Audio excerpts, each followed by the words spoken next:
All right. Let's get rolling here. We're at 12:04, so I've been letting this play long enough. This is a little slideshow of some stuff that I shot back in January. This was for the original version of the Eternal Chronicles. So this is sort of what I was working on at the time, which was this little high elf warband that there's the young Prince Lorand, the young Prince of the Sundered Isles. This was a warband that I did up for Ash Barker over at Guerrilla Miniature Games. His Warcry 3 Blood Dragon, little bolt-on conversion to the Warhammer 6th edition skirmish rules, which were basically a simplified reprint of the Mordheim skirmish rules. So I painted up this little warband, and then I started painting up some goblins, because naturally when I start painting fantasy models, I get naturally drawn to painting greenskins. So you can see these are the boys of Dungtop Hill. You can see on their shields there, it's Dungtop Hill. No one can really agree where Dungtop Hill is, but wherever Gorgunt, Gitmala, and the boys from Dungtop Hill wind up tends to turn into Dungtop Hill. So yeah. So hey, how's everybody doing? Yeah, I'm wearing a hat because I've got terrible hat head right now. So I just thought I would throw that up there, and maybe that would fix my hair. No, it's at that awkward growing stage. I don't know, I'm still handsome as fuck, right? Oh shit, I can't swear in like the first 10 minutes of this, or else it gets... You know what? None of this is monetized. None of this is appropriate for children. If you're letting your kids watch my stream, you're the best parent in the world. There's some more boys from Dungtop Hill. Oh, look at all those little natty little goblin faces. So cute. So what I was going to talk to you today, and if you saw on my Insta, on the gram, I had posted a photo of some stuff because I was thinking about bases and how I'm going to base my orcs, and specifically how I'm going to do all of what is going to become Logan's World. And the reason that I threw up these photos is you can see some of the Badlands stuff there.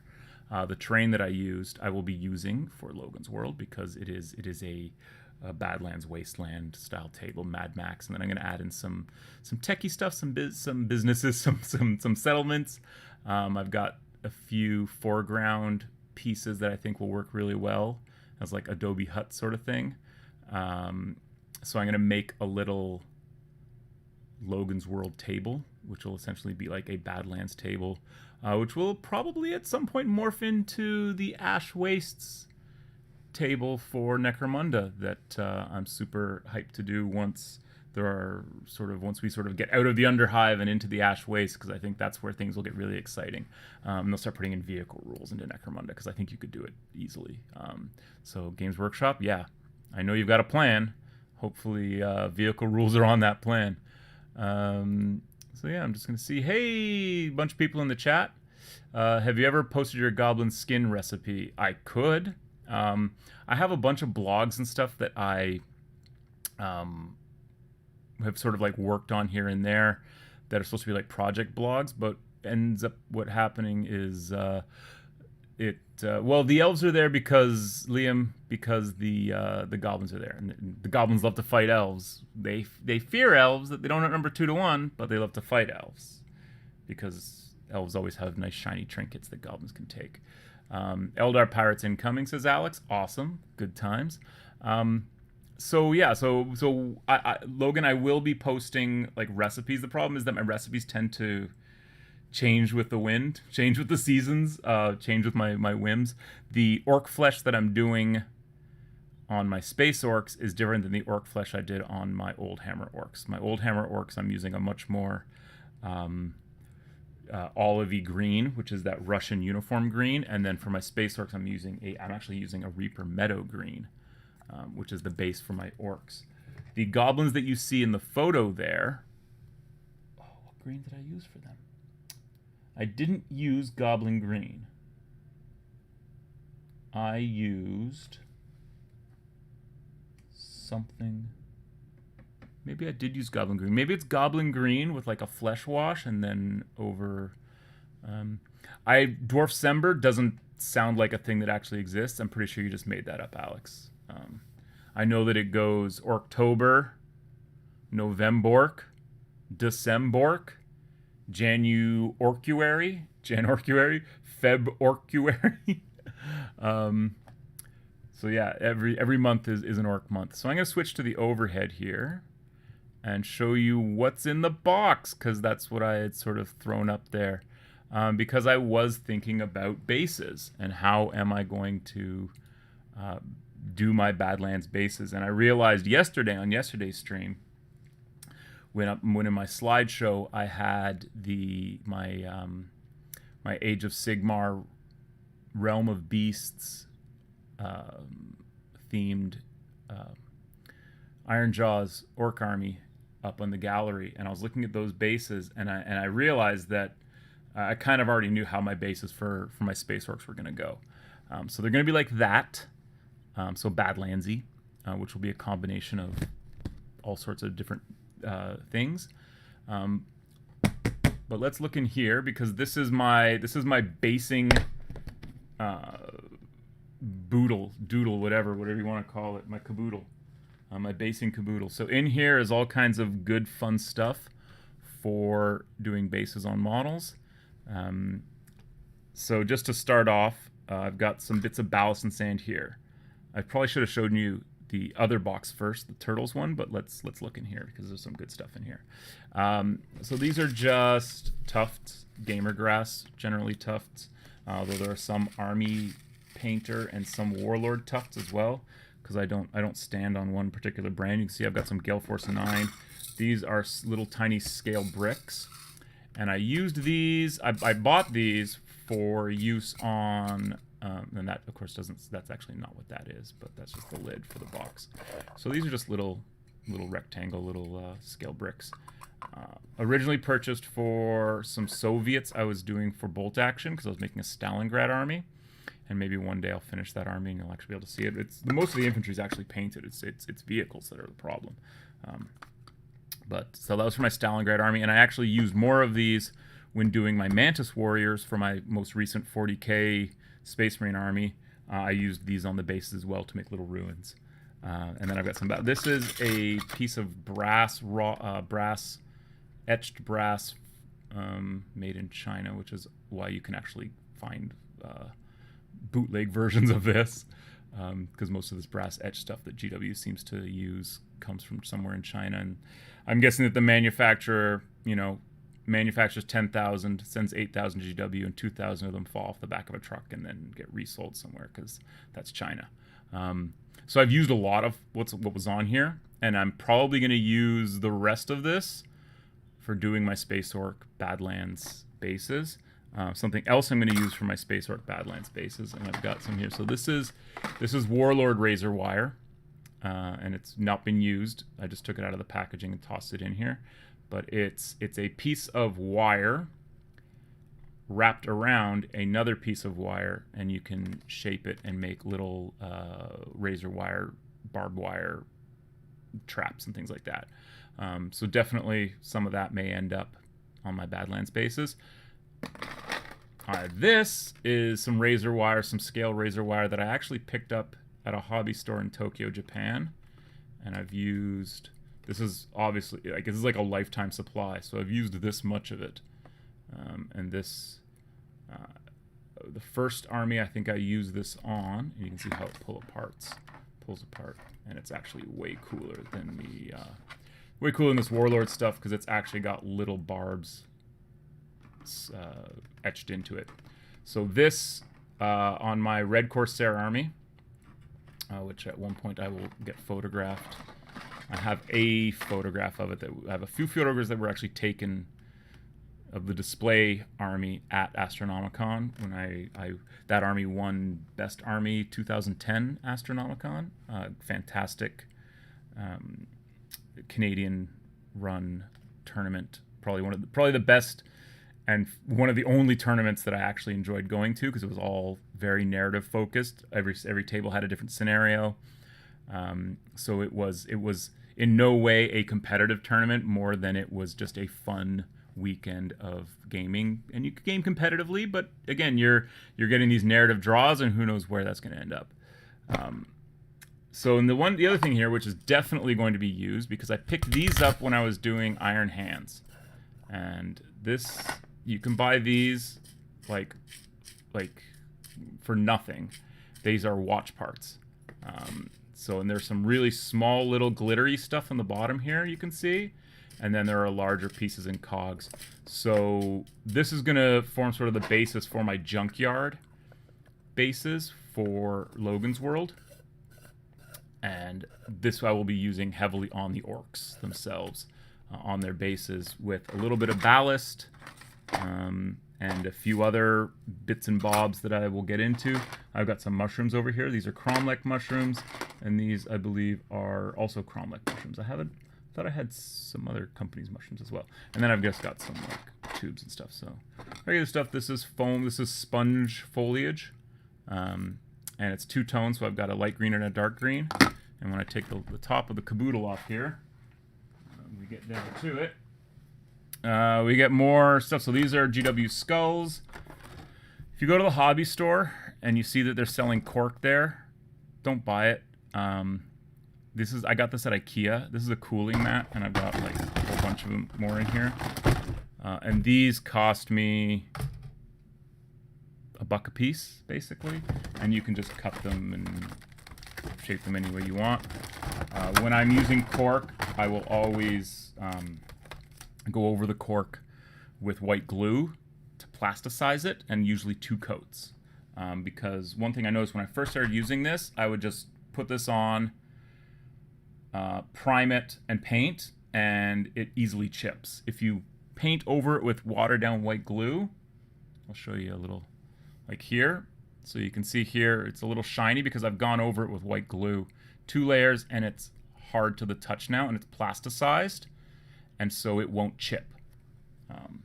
And again, we're dealing with game pieces here, so the idea is not only do you want them to look good, but you want them to be durable, which means varnishes, which means sealing things properly and priming things properly so that they don't chip long term. Yeah, so there's other stuff in here too. So I've got just more tufts. I've got these meadow flowers and meadow plants. I use these on my fantasy elves and orcs and goblins. Like I said, I got some army painter tufts here. These sprues of skulls are available from Games Workshop, and I use them extensively. I think I've bought like 4 or 5 packs of these over since they came out, on my Iron Jaws and on the bits, the Gale Force 9 Battlefield in a Box stuff that I repainted for my Badlands table. I use these skulls on there as well. There's skulls everywhere, so it's Realm of Beasts, right? So there'd be like skulls lying all over the place, I guess. These are some more GW brass etch that came in a basing kit. I've never used them. I've never taken them out of the plastic. Maybe one day when I do a Jungle World or something, I will. And then I've just got more of the 2-tone spongy foliage down here. And there are some basing caps in here from a game called AE Bounty. So there's some sci-fi 25mm base inserts for the 30mm round bases. And then there's some like Victorian basing bits that are actually from Malifaux, and then there's some scale chain in there. So that's just sort of a random thing. I think there's a cat in here. I'll paint up that cat one day. And then finally, I've got some pre-painted bases that I did. These are Micro Art Studios Wraithbone, and they're all painted and just ready to stick models on. And it's nice to have pre-paint. I painted these and finished them and didn't put any models on them. So if I ever finish a model and I just need a base for them, I've got some pre-painted bases ready to go. So that is my basing caboodle. We'll close that up. And there's one more part of the patented Eternal Chronicles basing process. Sorry, I keep hitting the mic. Close this up. And that's the other thing. You got to make sure that everything sits in it flat so you can put the lid back in. These are not right. Let's try and get this a little bit more even. Ugh. Story of my life. Okay. The other thing. This is the turtles container. So this is what I call my chum bucket. You know, for chumming the waters to feed the sharks, to attract sharks. But we just call it a chum bucket. And this particular bucket, or it's now in a pail or in a tin. Well, guys, we'll call it the chum tin. say that too many times. So inside here is, oh, so exciting. Ooh, look, it's ballast. So this is different types of ballast, and you can see I've got some cutoffs of the cork that I've just sort of thrown in here if I need to use them. This has been added to and depleted and added to and depleted over the years, so often that it bears very little resemblance to the original makeup of it, because basically as I use it and go through it, I just get new ballast and add it to it to just refill it. So it's completely different than when it first started for the most part. There's still like a few little stragglers here and there. You can see there's some little bits, tiny little bits of like shale in here. There's a few different types of sand, coarse sand, fine sand, rocks, and I can just find whatever it is I need in here to glue onto a base. And I will do some bases because I think what I'm going to do, I am going to try doing some painting today, but I want to work on my base. So I'm going to bring this guy out because he's the finished model that I have, that has a big enough base that will probably work well for demonstrating this. So what I will do here is I'm just going to zoom the camera in slightly.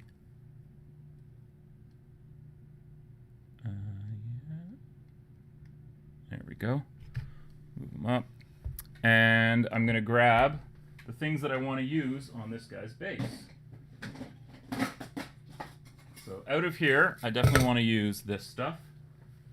And I think it might be cool to throw something from there down on it. And I really like these cromlech mushrooms.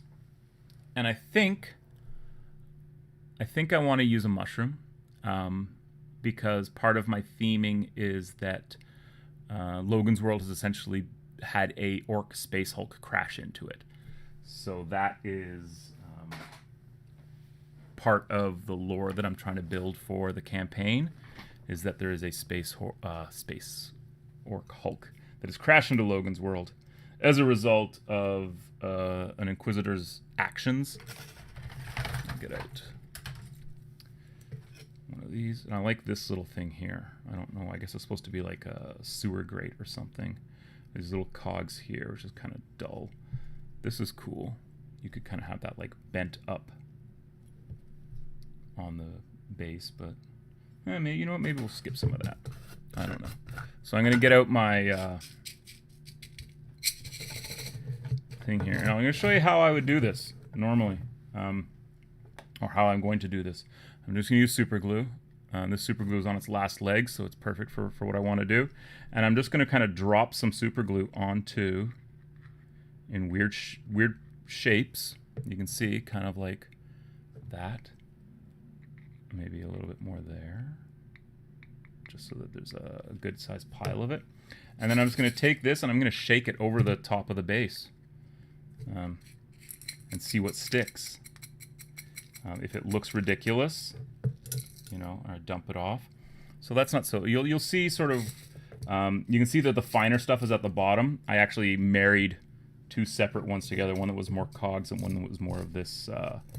They call it glitter. You can actually look for it on eBay. You can look for like watch glitter, which is just these little tiny bits and pieces from the watch that's here. So it's like little pins. There's some little, you can see these little magenta things. They're almost like little gems. I'm not sure what they were used for in watch repair. And then once that's on, then I'm just going to turn it over. I'm going to tap it from the bottom. Tap it gently, gently, gently, so that stuff stays on. And there we go. He's got a big old pile of debris on there. So let's see what's going on in the chat there. Logan says, cool, would love to get that olivey type recipe. Yeah, for sure. I will, I'll put something probably on the Facebook. The Eternal Chronicles Facebook page is probably where I will put that. And one day this month, because we're in the month of October, I'll paint some goblin skin online that looks like that's like that. Like, I'll show you how I'm doing grots. This is how I'm painting my grots for my Space Orc army. and they're a little bit more green. I believe, I feel like I'm almost positive I didn't use Goblin Green. It's entirely possible I used the Meadow Green for the Fantasy Goblin skin, and that's a problem, is that I tend to forget things. I don't write any of this stuff down. So when I go back to try and duplicate something, it's a lot of guesswork. I'm going to take this neckerchief off because it's hot in here.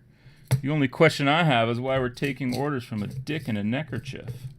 Drop a few more on there. And then the next thing I will do, once all that is stuck on there, there's still glue on there. And again, I want this to look a little bit natural, so I'm going to, over here, you can see in this part of the chum bucket, it's pretty thin, and that's the thing, is that it will kind of separate itself. So I'm just going to run it under here, and then you'll see any of that glue that was still exposed will now be covered with some ballast, and that'll just help give us a natural look for this. And then once that's dry, and I could hit it with Zip Kicker, but I think it's going to dry just fine on its own. I want to add some more ballast to different parts of it.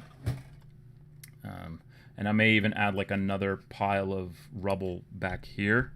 One thing I like to do is these things, I like to have them like sitting straight up. So you can cut them. I wouldn't use a good pair of clippers to do it. I will use a rugged pair of clippers, which are these like 30-year-old GW clippers, which seem to work really well. And just, now this may just fail.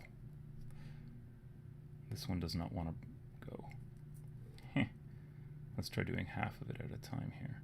It could be that these clippers are just not going to be good enough for the job. Yeah, let's see what else. Oh, let's get another pair of GW clippers and see if those will work better. You could just end up breaking your clippers, right? Oh, this one's got more of a tooth on it. But I can feel it like bending from the tang, so maybe not that one. Could probably grab one like this, and that would be easy enough just because of the way that the spindle is on it, and you can probably cut it straight across. Oh, there you go. And then if I'm going to glue it down, it's going to need some help. It's going to need some support. So what I will do is I will put some glue here, here, and here. I could even add some putty to it, but I think what I will do is where I'm going to have it, I'll put this down and then grab a few more. Ow! That's the other thing. They tend to be pokey. Grab a little bit more of this glitter that's sitting in here. You can't see what I'm doing, can you?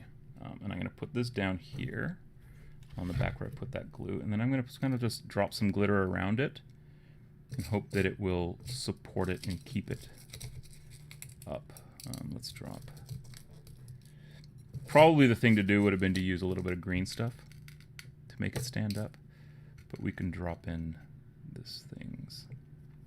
Let's see how that goes. Yeah, you know what?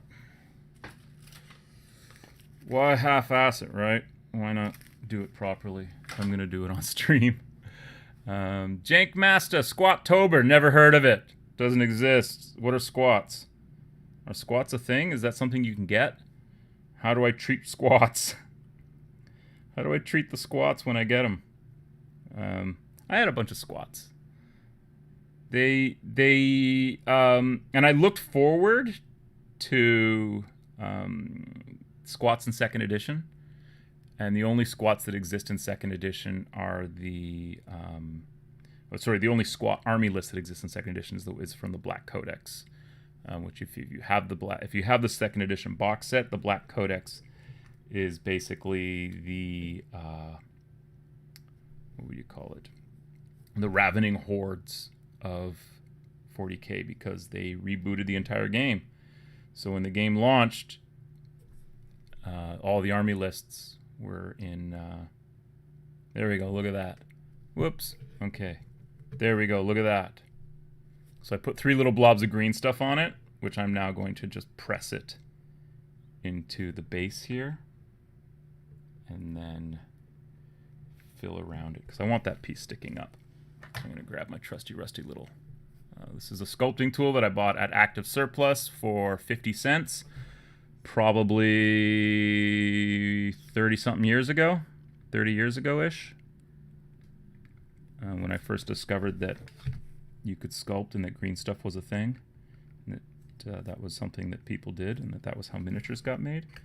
So, and we'll just drop some of these. So that's a choice piece. That's the kind of cog that I would have picked out to glue onto my Iron Hand models. If you look at my my Iron Hands, they are covered in clockwork cogs and things because they're Iron Hands and they're all about the flesh being weak and replacing their flesh with clockwork parts, I guess? I don't know. It's the 41st millennium. It doesn't have to make sense. And so now what I'm going to do is I'm actually going to drop a little bit of glue here. And again, it doesn't have to be... I will eventually hit this with... I'm going to bring back in the chum tin. And I'm just going to, like this, pick up some sand and then knock the sand off. And again, it provides a nice coverage there. And I'm going to do a little bit more here and there on it. Because I will tell you what I am going to do for, and this is just because I want to put some chum in here, some more sand on it. You can see where I've put the glue. Don't have to use super glue. I would use white glue for this, but because I'm gluing down the clock parts, I'm using a super glue. So back comes in the chum bucket. Just move something out of the way there. And give it a good roll around the whole thing. And you want it to look random and a little bit haphazard. And I'll tell you why I'm leaving the rest of it blank. More or less blank. I'm probably going to put something like a little bit of this on it in a few places. Like that. That's a cool spot for it. So let's glue that down. And so I'm just gluing, just putting 1, 2, 3, a little bit of glue on there, and just stick it on like that. And then I'll take this just to, whew, that would have been a disaster. It's funny, when I first showed my kid the chum bucket, the first thing I said to her is, okay, you have to be really careful with this, because if this spills onto the floor, it's game over. And she understood. and then game over just became a word in our lexicon for any time something bad would happen. She'd say, oh, does that mean it's game over? And I go, yeah, if that happens, it's game over. So let's put another glue, another little piece over here, like so. And then that's pretty much all I'm going to do for ballast, sand, and whatnot. I think that looks pretty good. Because what I'm actually going to do with the blank part of the base is the other part of the Badlands aesthetic. I'm just going to close this up. Always put the lid back on your chum bucket. Never leave a chum bucket lidless. The Badlands aesthetic that I reach is by using these two Games Workshop technicals. So Agrellan Badlands and Agrellan Earth. So Agrellan Earth has a chipping medium in it, or a crackle medium in it, so I should say. So when it dries, it cracks and looks like cracked earth. The Agrellan Badlands also has the crackle medium in it, so it will crackle a little bit, but it also has microbeads in it, so like sand. It's called microbeads. So it's got like microbeads in it, like you would find in like a face scrub or something. You can see this one's been well used, and you have to almost use like a spatula. I have the little like ridiculous Games Workshop tool for it, but generally I just use one of my khaki old brushes. So you can see that's got some microbead on it, and then I would just take that, and once this is dry, but I'm just going to do it now because I can throw it, I would throw some of it down here and then spread it around a bit. And you can spread it around and you can water it down. However, I find that if you add water to it, it will diffuse the crackle medium I guess it waters it down too much so that when it dries, it won't crack, right? So if you want it to crack, you got to put it down wet. So I'm just going to put that down there for just to show you. But I would essentially cover the base in a little bit of this. So I put a little bit of this just on it, and then the crackle medium, or the crackle, the earth, the agrellan earth, I would put out everywhere else. And the flatter and more even the surface you put it on, the more it will tend to crack. And the thicker you put it on, the bigger the cracks are. The thinner you put it on, the smaller the cracks are. But it can't be too thin or else it just won't crack at all, right? Like you need to be able to legitly put down a thick coat of it. And if it's really thick, you'll get big cracks. And if it's just thick, you'll get thin cracks. So, but this stuff will crack as well. But I tend to use both. And this was when I was painting my AOS bases for my iron jaws. This was what I did. Was I used this two-part, the agrellan Badlands and the agrellan Earth, and then I painted over top of it. So that's probably what I'll do here. Once I get this all down. And another thing that I will tell you is that, and this started, and again, I mentioned this on stream before, but this started back when I was doing my Red Corsairs, is that generally I paint the bases, I do the bases first. So before the model's primed, I've basically done his base, and then I prime the whole thing together. And then I paint the base first, and then I paint the model. And that started in around 2009-ish when I started doing my Red Corsairs, because my entire Red Corsair army all has custom bases made. Wasn't that interesting? That's not even glued down. Let's stick that somewhere where maybe it'll stick. We'll just jam it into the earth there and see if it dries and stays inside there. So, and maybe just a little bit over here. You can see I'm putting this on pretty thick and then trying to spread it around, but I'm also leaving space because I do want to go in with the Badlands. I'm also going to go in with it with a brush and properly push this stuff around a bit.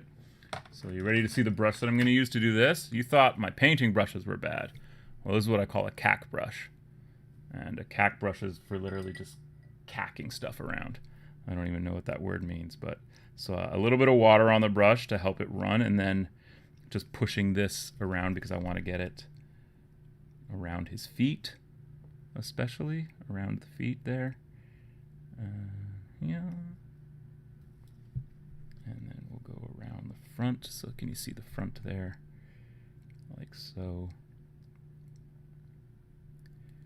Just being careful, not really worrying too much about getting paint on the model's feet because it will just look like weathering when it dries, really. So you can see, like, I've got a little bit up there on the foot, and that's fine. Once I've gotten to the point where I'm painting over all this, that's once it's cured, and I get to the point where I'm putting a base coat over the entirety of the base, then it's all just going to blend together. So especially over top of these cogs that I've put in, like I'll have to go back over and probably put some primer over top of this once I've got all the different pieces, once I've got all the different aspects onto it. So I'm just going underneath the foot here. You can kind of see, get under there. And again, I'm not really worried about getting it on the actual foot of the model. I just want enough that, and then around these cork, pull out a little bit more of the thick. So you can see it's got the micro beads in it, and it's kind of like a paste. So it's good stuff. And you don't have to use GW stuff. There's lots of, I think Vallejo makes a crackle medium and textured paints and things like that you can get from other companies. The Citadel stuff is just convenient, and when I was painting it was easy to color match while I was painting my Badlands, my Realm of Beasts for Age of Sigmar stuff. So I just want to get around in there. And you can see I've covered up most of the base because when I go in with the, I'll let this dry, and then I'll probably go in with the Agrellan Earth to add the next layer. And this can take if you're doing a whole lot of models at once, it can take some time, which is why I kind of tend to do all the bases first, because I could just batch them, right? Like if my Age of Sigmar army, or my Iron Jaw army for Age of Sigmar, it started off as a battle force, so it was the initial battle force that they released for him. I think it had basically all the characters except for the Mega Knob. I think it was led by like the War Chanter and the Weird Knob, I think. And then it was a unit of the Gorgruntas, 10 of the Ardboys, and then 10 of the Brutes, or 5 and 5 of the Brutes, and then you got the Giant. So that was like the thing, that was the starting that I built. So when I built that, I did all the bases first, because I could batch cook paint them, and then they're done. And then the other thing you don't have to worry about once the base is done, you don't have to worry about, because the process of actually painting a base can be a little messy, because you're doing a lot of dry brushing, and again, like I said, like you'll get paint onto the model, and it's not a huge deal, but it can be depending on what it is that you're painting. When I'm painting these orcs who need to look like they're stomping through the Badlands here, I don't care, and in fact, I will want to get some of this stuff onto them as weathering, so I'm not too concerned. Okay. So, yeah, so now I'm going to grab some of this earth, and I think this is a brand new one. I may have one that's already been opened. Let me just check. No, that's another Badlands. This may be my last Agrellan Earth. It's brand new. It hasn't been ripped open yet, so that's all good. And they're hard to shake up because, like they said, they're really thick and pasty. All right, so what's going on in the chat? Squattober, Pepto. Okay. The only good stunty is a dead stunty or a dying stunty who tells you where his mates are. Agree, 100%. Jank Master says those are fighting words. The wise words of Chet. How many pots do you go through of that basing a whole army? A lot. I buy it, like I said, like you can see, like I had spares, and this is after I had already bought like reinforcements. It depends how much you use. It depends how, like here you can see obviously this is a dreadnought base, so this is a 50 millimeter, 60 millimeter base. Sorry, and it's amazing how good the Ork dreadnought looks on the standard old school dreadnought base. Not old school dreadnought base. The old school dreadnought base were 40 millimeters or 50 millimeter squares. So I'm going to take out another cack brush here, and I'm going to take some of this stuff, and you can see it's kind of pasty as well. It's actually a little bit darker than the other stuff, but I'm going to lay it down now, and I'm just going to splat it in there. And you'll see when it dries, you probably won't be able to see it until tomorrow, so you'll see it on tomorrow's stream, what this will look like dry. You can even take it, and I like to do this. I like to paint the top of the cork with it, and that will dry nicely. And then around here, and again, you want to lay it on thick enough. Don't water it down. That's why I used a fresh brush that was basically dry when I put it in here, because if you water it down, it tends to deactivate the crackle effect. So lay it down, and you can see I'm not using the little GW putty tool thing. I'm just using an old brush that doesn't really, it's an old Winsor Newton Series 7.4. So at one time this was a fine paintbrush that was probably used to make many a fine paint job, but those days are in its past. Its glory days are gone. I'm just trying to get, because it's quite pasty. You'll see, pasty. Have you tried the Vallejo Earth textures? I haven't tried them. I'm aware of them. I have some Vallejo weathering sets, but I don't have anything with like microbead texture in it from Vallejo. I pretty much settled on using the Agrellan Earth, Agrellan Badlands combo, And then and it doesn't, again, the color doesn't even matter. If this was white, it'd be fine. What I will probably do with this is once it's dry, I'm going to hit it because I kind of like the color itself. Hey, look, there's that little cog that was messed up. It'll look a little bit muddy, but what I'll do is once it's dry, I'll take some wash and I'll take some varnish, and I will mix the wash and the varnish together to create basically a sealant, and I will seal the whole top of it, which at the same time will wash it. And then from there, it's just dry brushing, figuring out. I'll break out some of my iron hands, my Horus Heresy era iron hands, because that's where I really went to town and did bases with these like metal cogs and bits on them. So you can see I've almost completely covered them, which is fine because they're just, when I go to paint them, I will just like dry brush in like little bits of rust.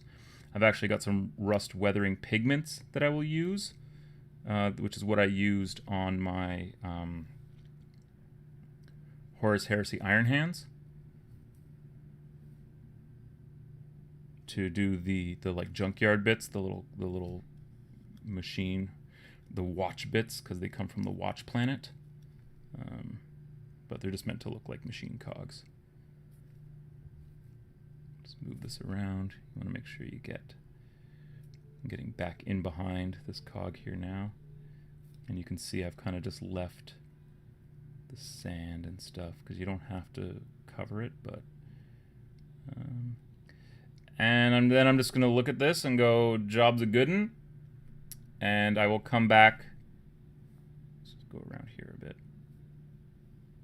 I'll come back in about 24 hours. So when I stream tomorrow, I'll be sure to show you guys this to see how it came out.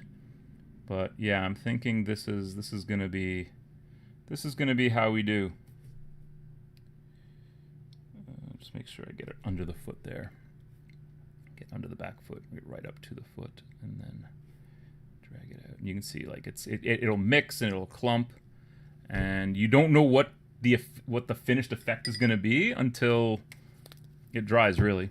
But once that's dry, we're in God's hands now. There, base. We'll see how you turn out. I'm just going to put him up there, so he'll cure. And then maybe what I'll do is I'll do one more. Oh, what's this? What's this, you ask? Alex in the chat, if you're there, he was talking the other day. We were discussing Rogue Trader, obviously, and what our personal plans for Rogue Trader are. And the subject of Chaos Warbands came up. And we were both sort of looking at the Rogue Trader, the Realm of Chaos, the Slaves to Darkness book, for inspiration on building a Chaos Warband.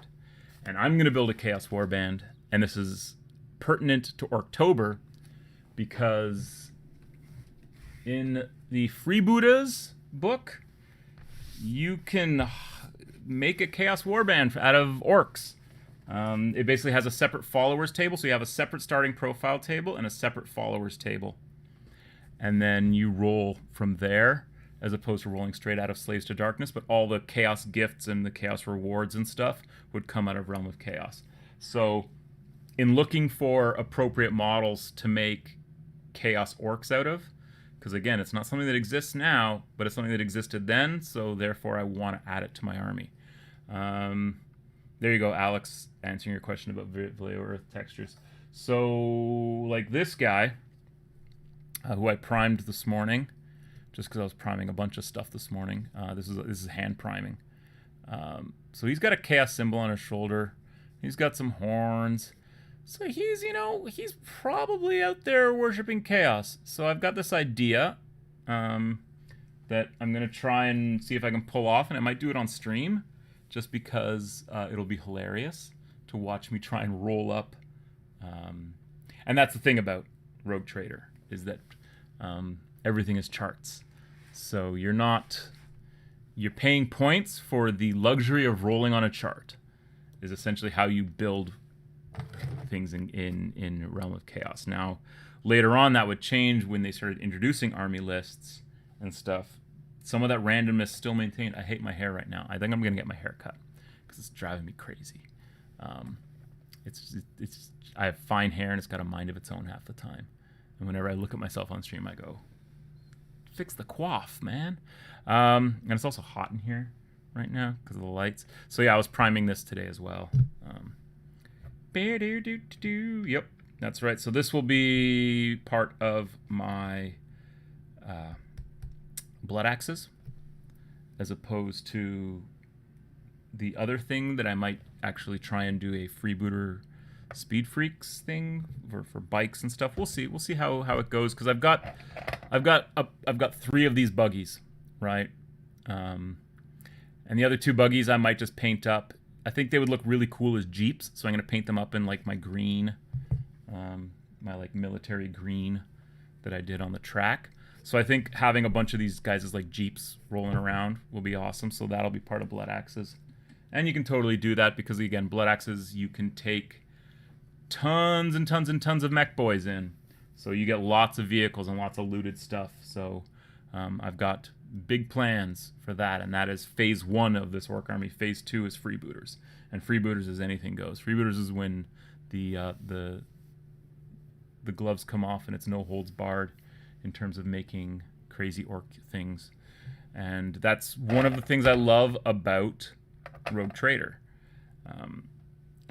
So one of the things that, and I'll do this today because why not? I think I was going to do this on another day, but yeah, you know what? I might do this on another day. I've got duplicates of this guy. So I'm going to take this one and I'm going to remove this sword. Cut the sword there, cut the sword here, drill a hole through his hand, and have him holding a banner. And then I'm thinking that the banner that he's going to be holding is going to be plugged into the back of this, so he'll be hanging off the buggy, and I think that'll look really cool. So maybe we'll do that on a stream on another day. So I'll put it to you guys. What do you guys want me to do right now? Do you want me to do some more basing or do that conversion? It's a pretty easy conversion. I'd have to dig out some brass rod from down below, but it would be easy. Or do you want to watch me paint some orcs? Because again, I've got about 20 of these guys sitting here waiting to get paint on them. So I'll let you guys decide what I do. So I can base these. I can base my painted orcs that are done. They need to be based. I can paint these guys, or I can do that conversion, or I can just yell at you for a while. Another idea I had was I thought maybe we could, let me shrink things way down here. Whoops, that's not what I wanted to do. That's not what I wanted to do either. You make it difficult there, OBS. If I switch over to this view, I've actually loaded up PDFs of the orc books that I'm going to be using. So let's look through. I'll just share my screen, full screen here with you. This is Here We Go. So this is the first book that was released. I believe it was released at the same time as Warg. Oop, I keep grabbing the wrong book. Where are you, Warg? Because you're a skinny one, aren't you? That's Here We Go. Where's my copy of Warg? It might be over by my bed. It may have been bedtime reading, so it may not even be on this bookshelf right now.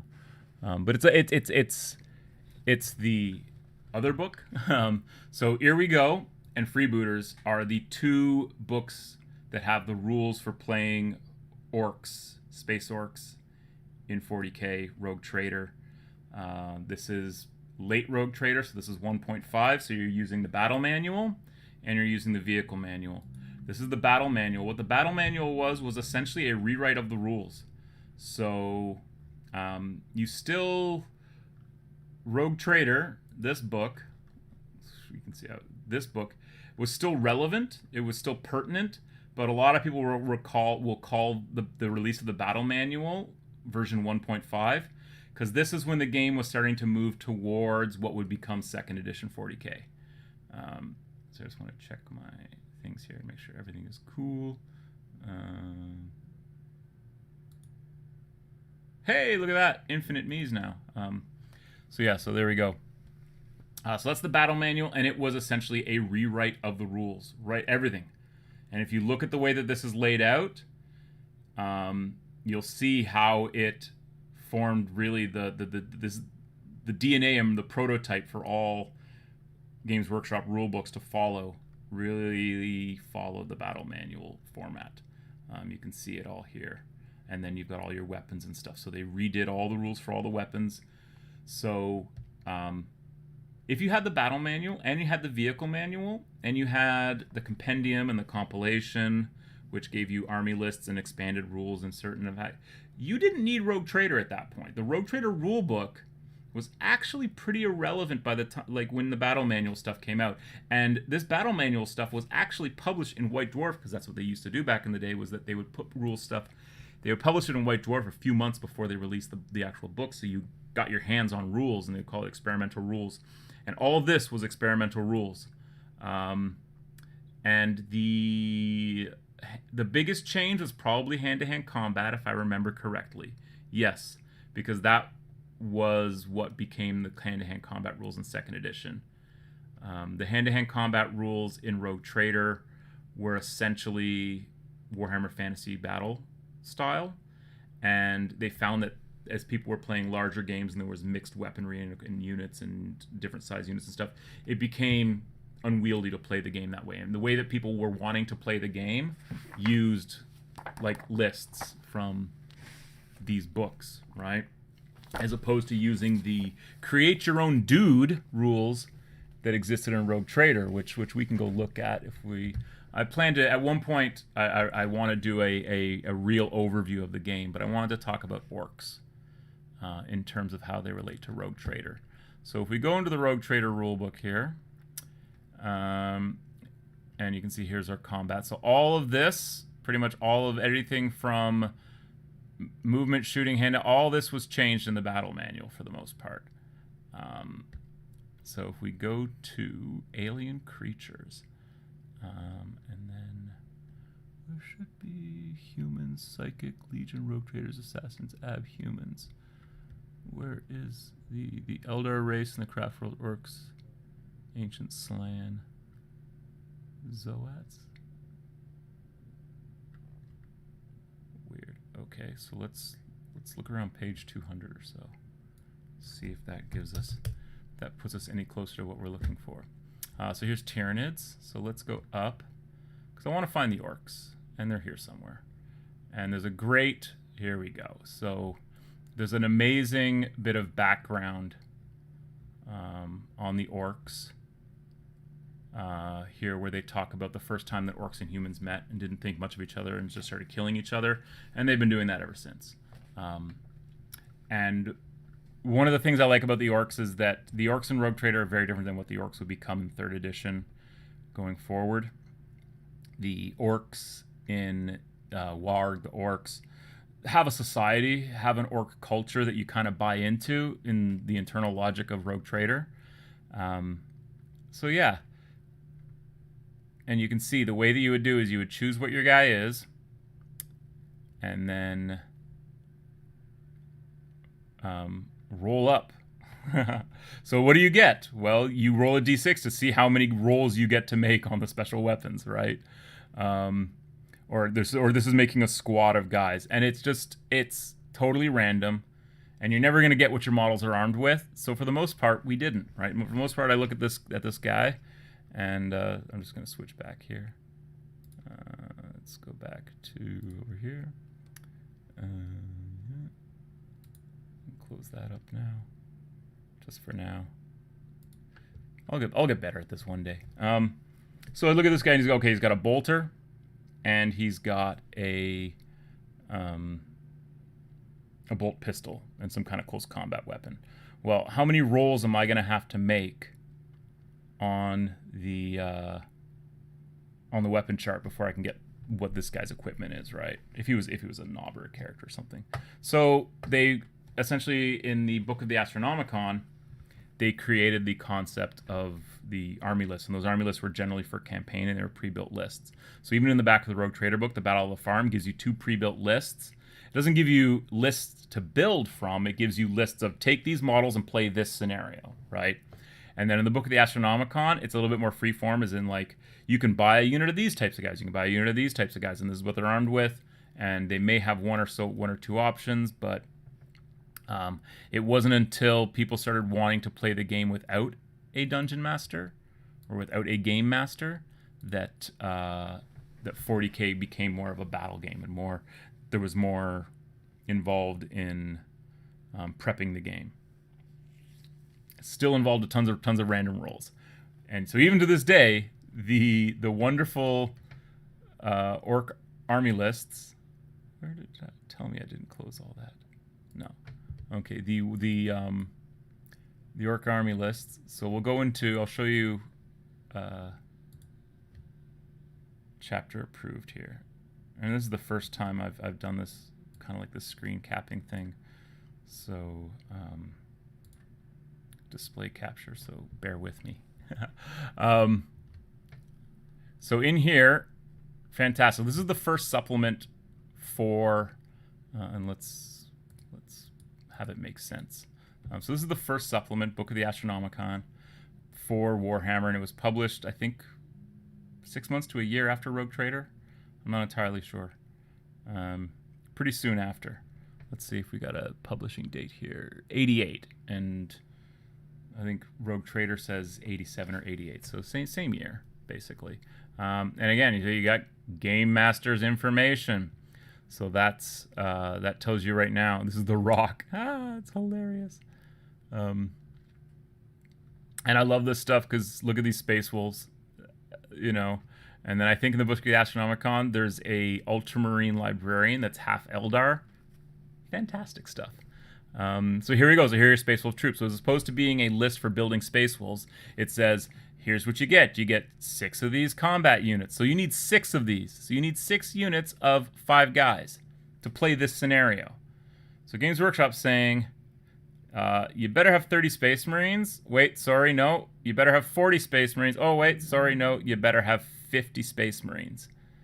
Plus a recon unit that you need 1 of. So we're now at 55 Space Marines that you need to play this scenario, because you've got 6 squads of 5. 2 more squads of 1, 2, 3, 4, 5. Another squad of 5, and then another squad of 5. So yeah, good times. And if we didn't have that, we just ignored it, right? We just did our own thing. Boss Orc only for GM and Orc players only, so the Orcs get to see this stuff. So here are the Orc units that you would then be fighting against. So you've got your 3 Orc combat units, which are 5 units of 5 Orcs, and it's essentially it's your standard basic loadout. You got a leader. You got your troopers, and then you've got a heavy weapon guy, right? I love this Orc technician group. 5 technicians, Orc technicians. And then there's a whole bunch of scenarios that you play with these things. And it says, here's your next scenario, Station 2. Here's what you're playing, Orcs. And I guess whatever Marines are left alive, or what... and this goes on throughout the whole book, the entire book, and I love this artwork. Oh, this is classic. Classic old Rogue Trader artwork is just the best. So here we go. So here's Kulo's castle. Governor Kulo, the Orc major hero. 5 Orc Scumbo units. Oh man, I want Scumbo units. What's in it? We got an Orc Scumbo leader who's got mesh armor, a bolt pistol, and a sword. And 4 Orc Scumbos with flak armor, bolt pistol, and sword. I want Scumbos. Orc warrior units. And Orc guard units. Oh, I should make a note, and I don't know if any of you guys noticed this. In the Space Wolf list, did you notice what the toughness of the Space Marines were? Yeah, that's right. That's right. Space Marines used to be toughness 3. They raised them to toughness 4 because what was happening was that Space Marines sucked. And GW couldn't have their poster boys sucking, so I'm trying to remember the White Dwarf that they did it in, but it was the same issue that they had. They did all the write-ups for the different armor type marks, and then they talked about, like, we're revising Space Marines, so replace all instances of Space Marines being toughness 3 and make them toughness 4, so now all Space Marines are... Essentially, that's where you get the 4s across the board, right? Movement 4, weapon skill 4, ballistic skill 4, strength 4, toughness 4, initiative 4, attacks 1, and you still get 1, right? Oh no, Yeah, they still have 1 attack. They got 2 wounds now, though, in 9th edition. Good old Space Marine tactical squads. So again, going through here, and what do we got?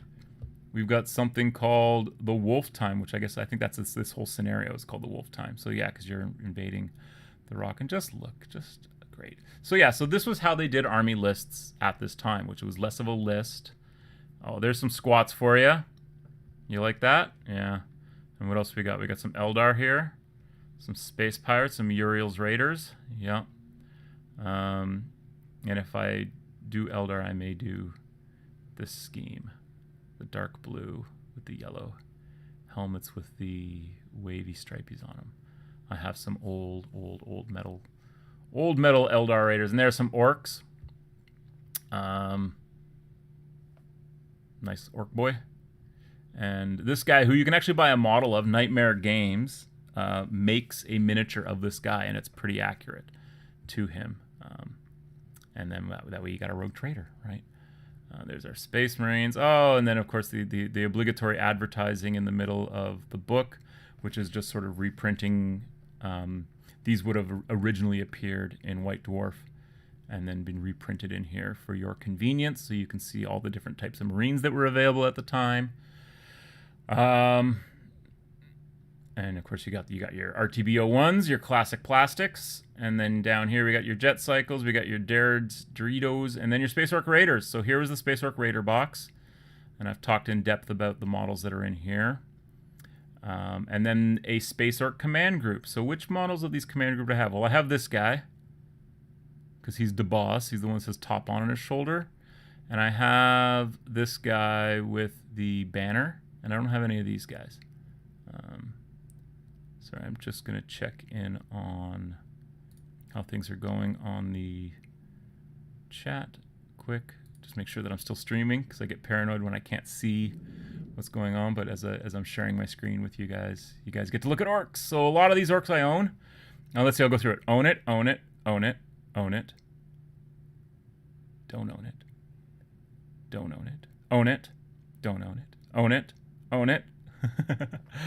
Don't own it. Own it. Don't own it. Own it. Own it.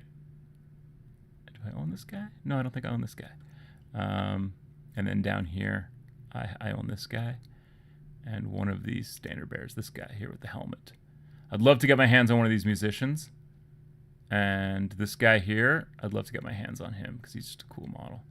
And there's the buggy. There's the buggy and the dread. And you can see my dread looks a lot like this dread, which is funky, but I used, I like this giant grenade launcher, but I didn't get a giant grenade launcher for my blister. I got a flamer and a las cannon, and an extra las cannon in the support blister, because you can see you can make the 2 different types of dreadnoughts. I didn't get a grenade launcher. I'm sad. And this is the banner that I used. Guys. Oh, and then we got some spades. We got some mercenaries. We got some chainsaw warriors. We got some squats.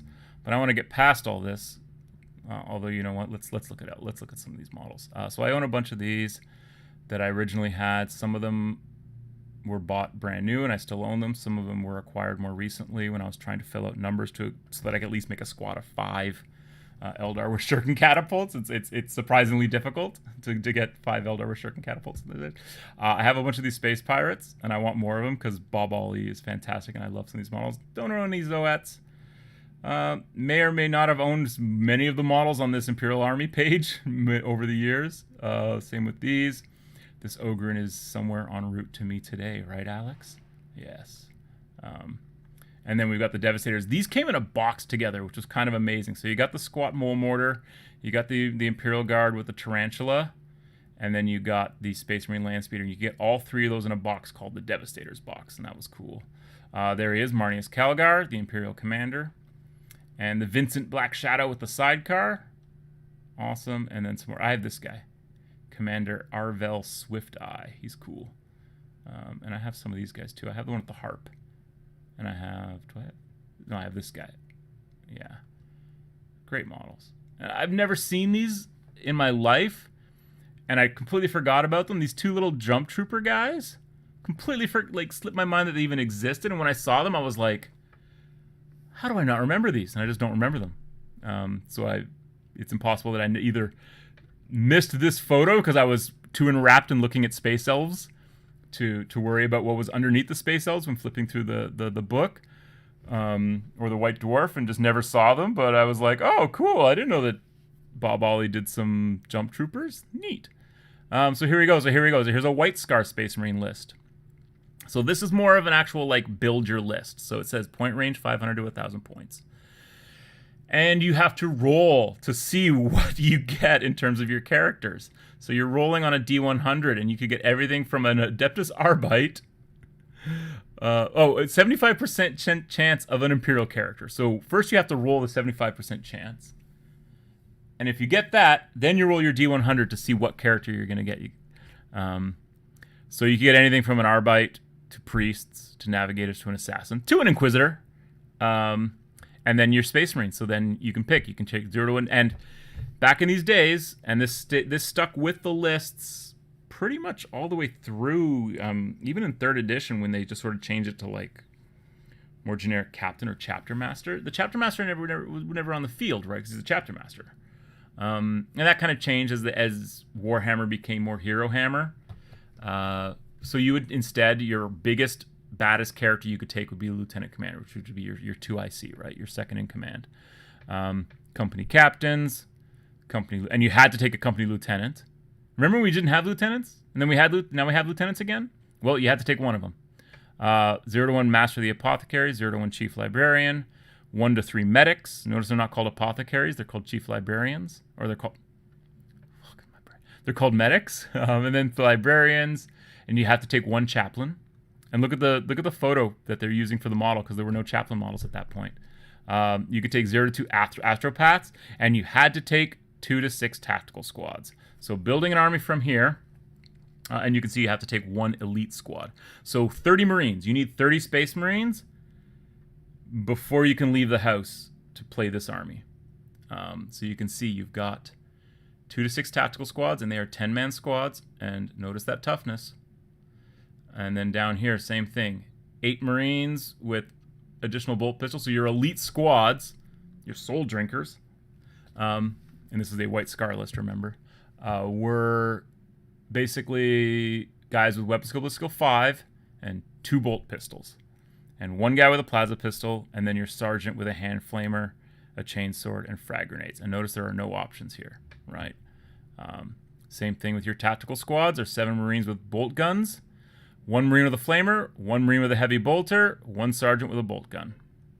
And everyone's got frag grenades. And your heavy bolter on your tactical squads has 2 suspensors. And I believe the fact that he has 2 suspensors means that he will completely ignore the negatives for... I think you can move and fire. I can't remember how suspensors work. I think they make the weapon... This is why I've been rereading Rogue Trader books to try and remember the rules, because it has been 30 years probably since I played Rogue Trader. Maybe not that long. What was 30 years ago? 1990? What was I playing in 1990? I was playing Rogue Trader. So, yeah. And then you can get some bullet jet cycles and some other stuff. So this is all your support stuff. Black Shadows. Take some dreadnoughts. And notice the Imperial dreadnoughts are not necessarily Space Marine dreadnoughts. Who knows who's pilot? It could be a guardsman inside there. In the compendium, and the compendium is all stuff published from White Dwarf. In there was rules for building dreadnoughts, and you could basically use build points, and you decide like what kind of power plant it had, and then what was the control unit. So was it a spinal tap? Was it a mind control unit like the Eldar have? Or was it just hand cranks and controls, right? And depending on what race you are, human, Eldar, Orc, would tell you what your points cost and which ones are available to you, right? Like Eldar could only do mind control. Humans could do mind control and spinal. Orcs could do mind control, spinal, and manual control, right? So, and you had to build your dreadnought, build out all its weapons, buy any targeters and stuff for it.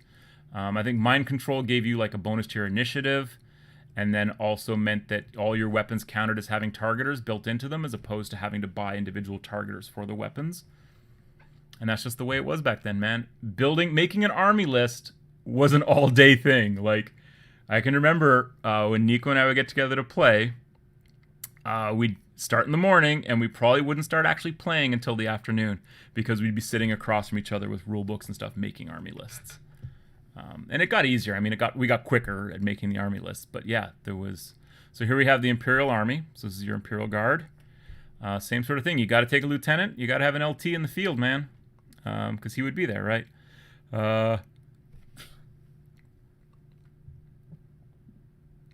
Interestingly enough, it looks like your tactical squads, your basic troops, which is 8 guys with las guns, 1 guy with a flamer, and a sergeant with a las pistol and a chainsword. They're 0 to 3. They are not compulsory. The only thing that you have that's compulsory in this particular list, because, man, these were made for a campaign, is a striker squad, which you have to take. And that's 8 troopers with mesh armor. Ooh, mesh armor. And then a heavy bolter. So they've all got las guns. You got a heavy bolter guy. You've got a guy, and then you've got a sergeant with mesh armor and a las gun. And then they have targeters, 2 suspensors for the heavy bolters, and the sergeant carries a bioscanner. And all that equipment had rules in it and stuff. And you had to take 1 to 4 squat striker squads. Interesting. I haven't looked at these in a long time. The only one I've looked at is the orcs, because I was trying to figure out if my Space Orc collection would actually allow me to. I want to get to those orcs to actually field an orc army. So look at these fantastic old paint jobs on these guys. I see everyone. Great stuff. Here's your rapiers. Here's your pirates. Yay! So here's Krangor's Buccaneers, the Claw Nebula Pirates, and I love that they give a date there as well. So that's what these guys. So here you've got your captain, your human first mate, who's basically your lieutenant. So you got to take them. You got some bosuns, you got some midshipmen, you got some ensigns, and you got some squat ensigns. Good times. And yeah, okay. I was looking at the models, and here we have, and then you've got Eldar. So these are Eldar that are part of your human pirate list, because of course Eldar were Corsairs back then and interacted with humans a lot more. One of the great pieces of fluff in the Warhammer 40k compendium is Harlequin showing up and doing their dance, and then going off and killing a bunch of Imperial Guard or something. I don't know why that came into my head. I was just thinking about these because there was more of a interaction with humans in there and stuff.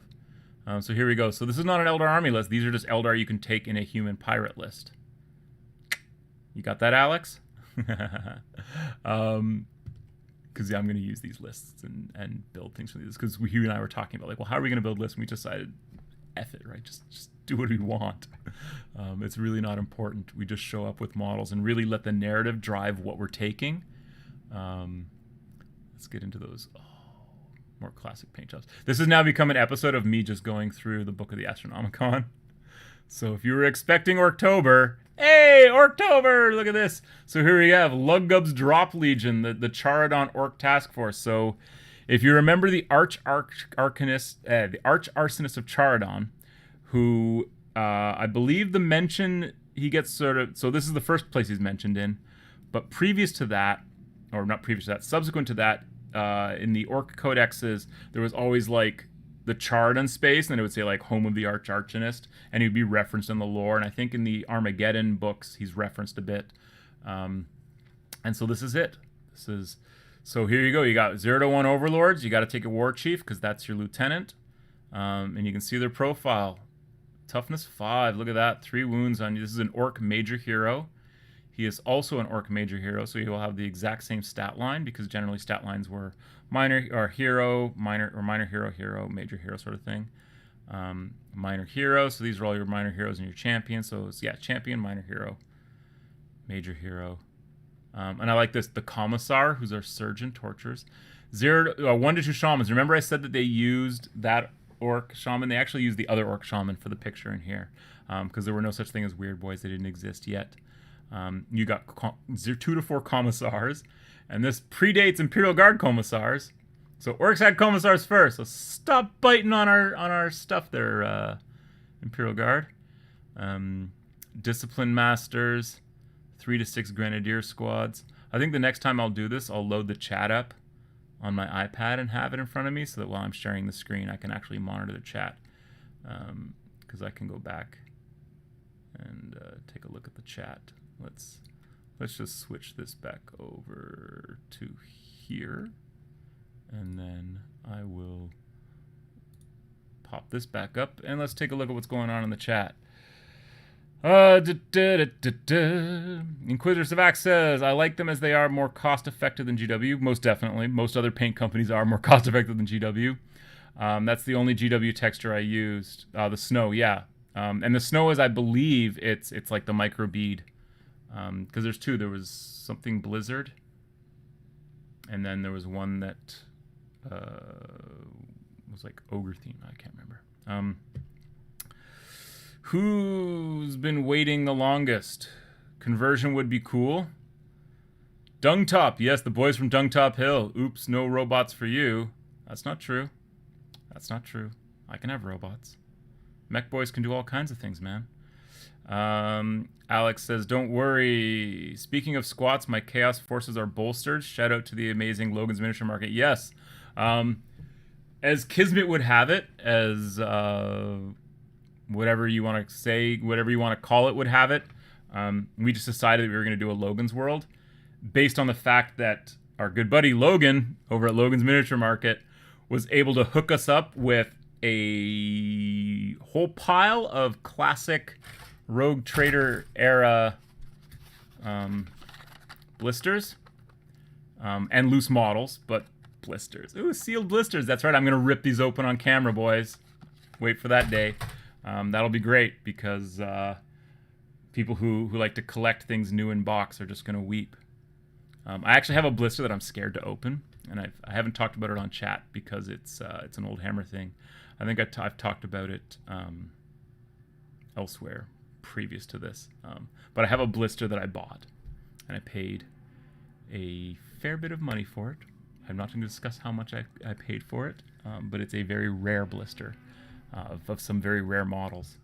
And I'm going to paint them because I want them in my collection painted. I don't want them in my collection as blisters. I only collect blisters with the intention of ripping them open and painting the models inside. So if I have sealed product lying around, it's only because it hasn't been opened yet, not because I'm hanging on to it for any reason. Eldar did have musicians. I have two.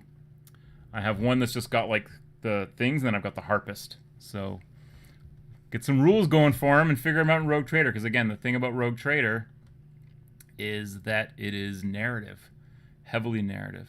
So let's go back to our display cap here.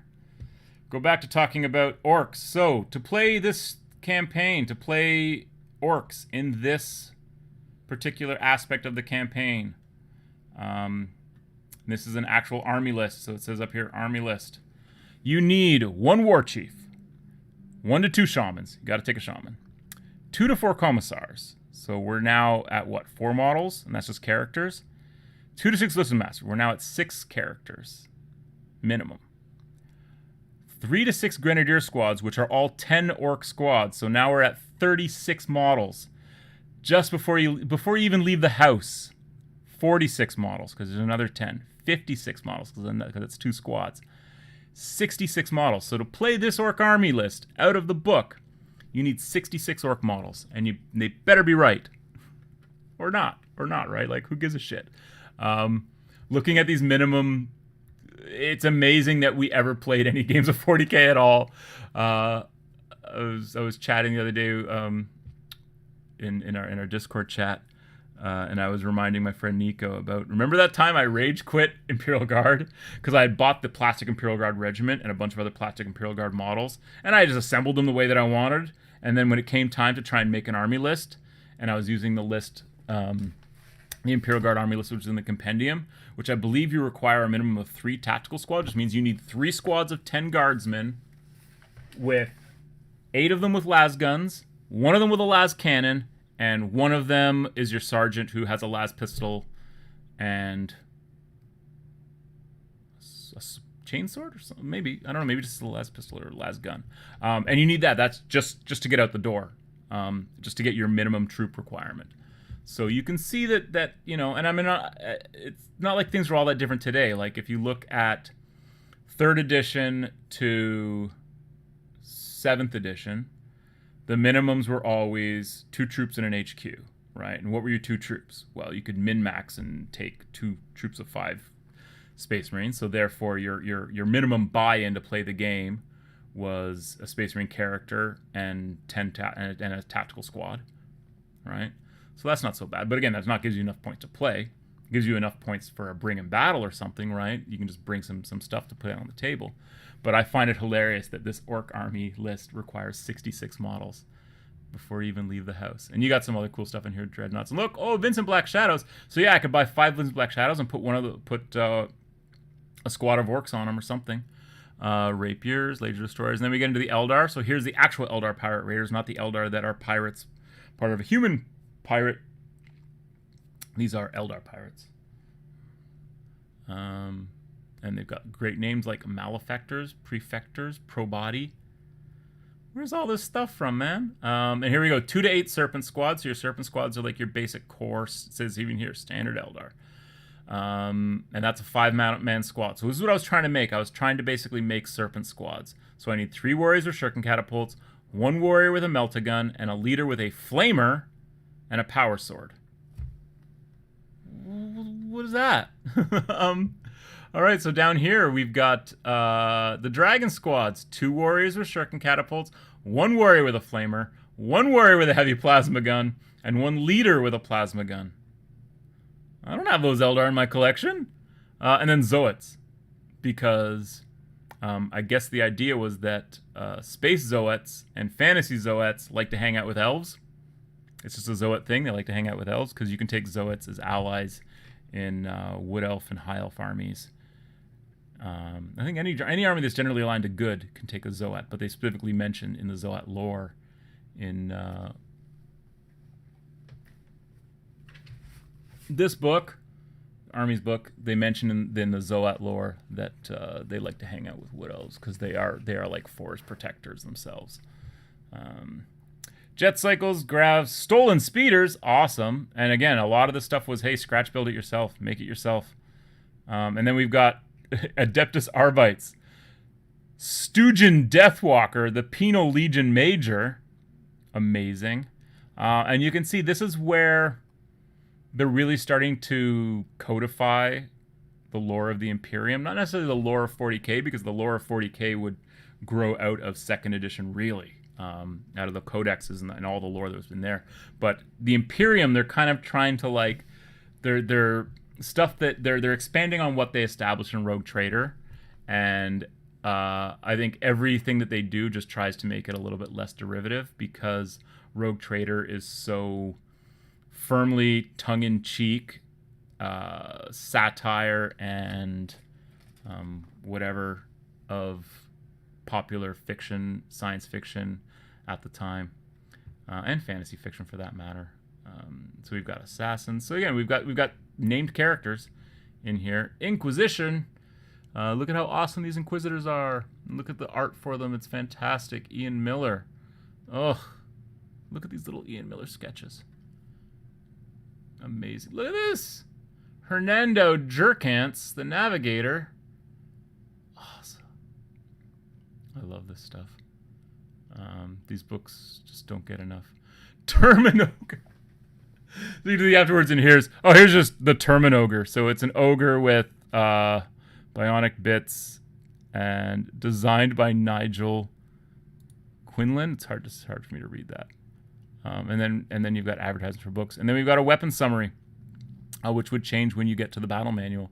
So I don't have compendium or compilation PDFs pulled up here, but in a second I'm just gonna come back and check the chat here and see where we're at.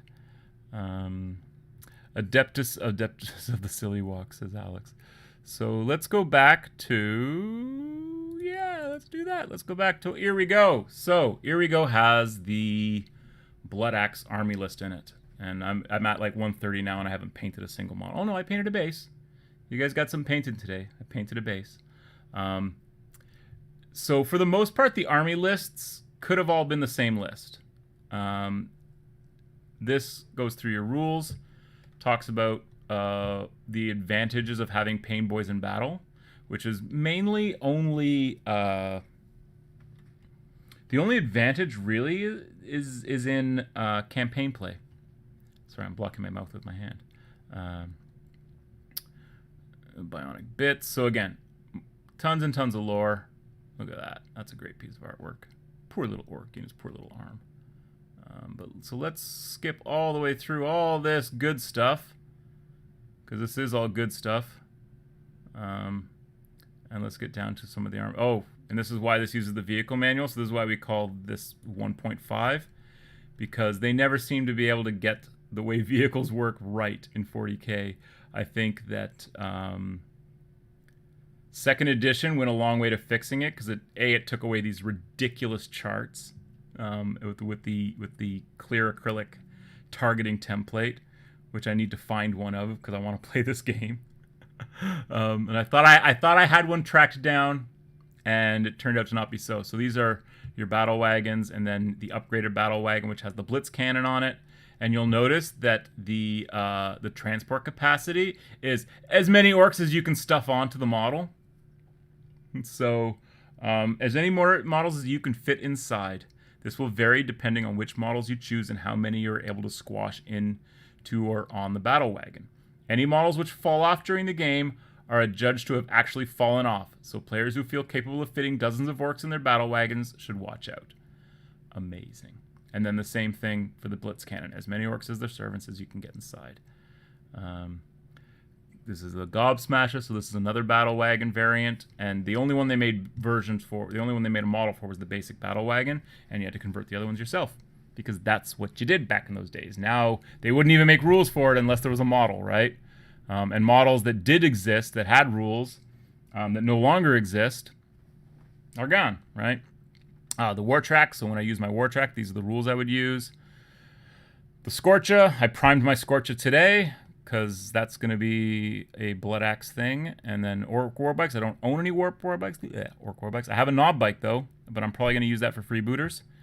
And War Buggies, like I said, I want to do those up as like Jeeps. And I love this War Buggy because it's got garrots stuck to the front of it and hanging off the side of it. Yeah.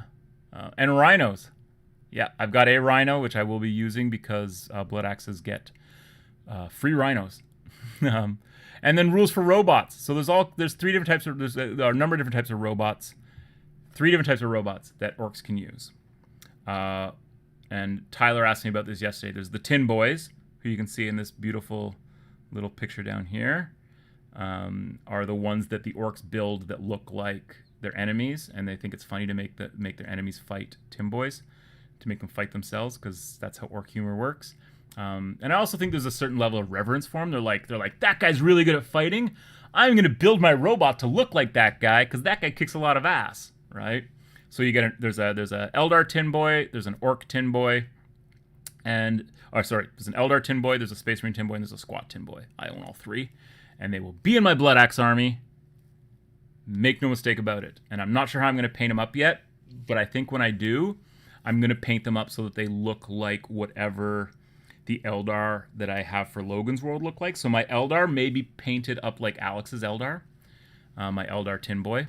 My Space Marine Tin Boy may be painted up like whatever Ash paints his Space Marines as. And I think he's talking about doing Crimson Fists. I got to put him on blast. I'll probably do that on Instagram. I'll put him on blast and find out. I'd like him to do Space Wolves, actually, because I think like old school Space Wolves before they got wolfenized, really heavily wolfenized. I just like the idea of them. And then the Squat one, I'll just paint like a Squat. How do you paint a Squat? Monkey shit brown. It's a Squat. And then the second type of robot that they can get are Runt Bots, which Runt Herders can buy from Mech Boys. And they don't get as complicated a program because Runt Herders can only issue 1 command, whereas I think Mech Boys can issue 3 commands, up to 3 commands to their robots, but you have to do it like a turn ahead, because you basically issue them the command, and then the next turn they execute your command. So whatever you're doing with your boys, you got to think a turn ahead with your Tin Boys. And your Runt Bots are the same way. And then the other type of robot that they can get are captured Imperial robots, which they can do, and Blood Axe Tin Boys can get them, or Blood Axe Mech Boys get them dirt cheap, because they get them straight from the Inquisitor, who's supplying them and manipulating them. And there's a runt bot right there guarding his runts, and they are basically they have I think runt bots have bolters, like a bunch of bolters, and then they have force fields. That's what's important, is that they project like a force field bubble, because orcs are the masters of teleporty technology and force field technology. Those are two technologies that orcs just innately know how to make. At least their mech boys do, right? And there's a beautiful piece of Paul Bonner art. You can buy this, the original, right now. If you have 6,500 British pounds, this item, the original of this, is on sale. If I had a spare 10 grand lying around, because 6,500 British pounds is probably close to like 11 or $12,000 Canadian. I don't know. If I had a spare 10 grand lying around, I would buy this, because it's fucking fantastic piece of art. Just absolutely love it. So much. And I love the fact, I think my favorite part of it is that this guy is literally escaping the picture. He's escaping the frame of the picture. And it just gives it such, like, it pulls the models out and gives you this real 3D feel to it, where they are just swinging around a Hulk here. And I love this guy in the back with the grappling hook, and this guy pointing and saying, like, yeah, shoot your grappling hook that way. And these guys are all swinging forward. It's like a boarding party. So it's absolutely an amazing piece of artwork. And I would buy it if I had the money. So here we get into force fields. So this is all rules before we even get to army lists. And I love these sketches. Absolutely fantastic sketches. And looking at these are I think these are John Blanche. Yeah, I think these are John Blanche sketches. And they made guns that look like this. Like, they made these into actual models that you could, pieces, parts for models you could buy. I have this one on an orc right here. The Evi Stubba, but I think I'm going to use it as an autocannon. They call it an Evi Stubba there, so I might use an Evi Stubba. But I could just as well use it as an autocannon. It's cool. It's just cool. Shock attack gun rules and shock attack gun artwork. I'm pretty sure this piece of artwork is actually not for sale anymore. It was for sale, but he sold it. And it was around the same as the other one. So good job, Paul. You deserve it. Absolutely. This artwork, you're asking for the appropriate amount of money for them, I think. Having sort of grown up in the artwork and spent a lot of time in galleries and see what artists price their work at. Artists of less renown and less repute, as Paul Bonner, But for the original of this, pen and ink, pencil and ink, whatever, fantastic stuff. Heard squigs, and yeah, there's lore about all the squigs in here. Get these PDFs, and there's that Warp Cray Snotling I was talking about yesterday. Get these PDFs if you can't get your hands on the books. The books are very expensive, go for a lot of money on eBay right now. If you can, get the PDFs and just read the lore, because there are people who would definitely agree with me that these books are the best series of publications Games Workshop ever put out. And nothing they've put out since, before or after, tops these orc books, just in terms of the level of detail and the absolute completeness and the believability of the orc culture. Like, when they talk about how, like, the runt herds are basically the merchant class, and the runt herds and the mech boys will work together to create things, and then the runt herds will sell them. And the orc economy is all based on teeth, right? So you kill your enemy and you take all his teeth. Or while your buddy's sleeping, you sneak into his hut in the middle of the night and you pull all his teeth out. And that's your money. So these guys, all the bags that they've got hanging on there, they're bags of teeth, right? T-E-E-F, teeth. Snazzy bits. And I can't wait to start rolling up custom weapons for my guys, because that's going to be a joy. And then this is just all lore. This is all just, talking about different things. And then here it talks about how to build a warband. So I want to get into this, not today, but essentially I want to go through this and build a warband with you guys on stream. And we will just go through and we'll just follow these points one by one. And go down through, and this is the Goth army list. And when I said that all the army lists could kind of be made the same, if you look at the individual units and stuff, there's very little differences between a Goth war boss and his retinue and a Bad Moon war boss and his retinue. In terms of stats and options, there's almost no difference. The difference comes in the few extra little dealy things here. Like Goths can take extra knobs. They can actually break off 2 knobs to go lead squads as opposed to 1, which other units can do, which other retinues can do. And you can see here that they get 1 mech boy, 1 pain boy, 1 runt herd, and 1 Goth war boss, or weird boy, right? And then other clans will have different mixes of that. I think Blood Axes, I can have up to 4 mech boys in my retinue. But my army can only ever contain 1 pain boy, 1 runt herd, 1 weird boy. Whereas these guys can take more than that. And then the the Bad Moon retinue, you can take 2 weird boys. The Snakebite retinue, you can take 2 runt herds. So each has like different options, but generally they're the same. So the big mob is your, so not your war boss's Hearthguard, like not his retinue, but your boys, right? So the big mobs represent your core unit, and you have to take 10 of them, and none of your other units of boys can be bigger than your big mob, right? Because your other units come from different households, whereas your big mob comes from your war boss's household himself, right? They're his guys. So when I figure out how I'm going to divvy these guys up and paint them and stuff, I'll make sure that I have, like, these are the 10 that are the household guys. And then the other little small, these are the 10 that are the war boss's boys. And then the other ones that come from the households, which will all be 5-man squads with a potential knob leading them. I'll paint them a little bit differently so they look like they're coming from different households. And one of the things I love is when you look at the boys mob, when we get down to it, we're just going through the weird boys, minders, right? So a weird boy is 60 points, and then you get 2 minders for free. A pain boy is 25 points, and then anything you want to get for him is attendance and his odd bit. So a pain boy lets you buy dreadnoughts. A mech boy lets you buy tin boys and looted vehicles and other things like that. And a weird boy doesn't let you do anything; it just gives you psychic powers, right? And your runt herds let you buy odd bits and other things that you can basically steal from humans. Like you need a runt herd to take a field weapon, right? Because you need you have Gretchen who crew it, so he'd be in charge of the Gretchen.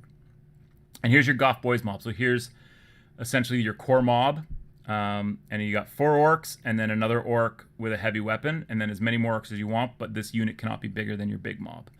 So I think it has to be. I think your big mob has to be at least twice the size. So basically, if I want to take a Goth boy mob that's got 6 models in it, my big mob needs to be 12 models, which is easy enough. And then Storm Boys, if you don't know, Storm Boys are the young orcs, and they rebel against orc culture by basically becoming authoritative, by becoming authoritarians, right?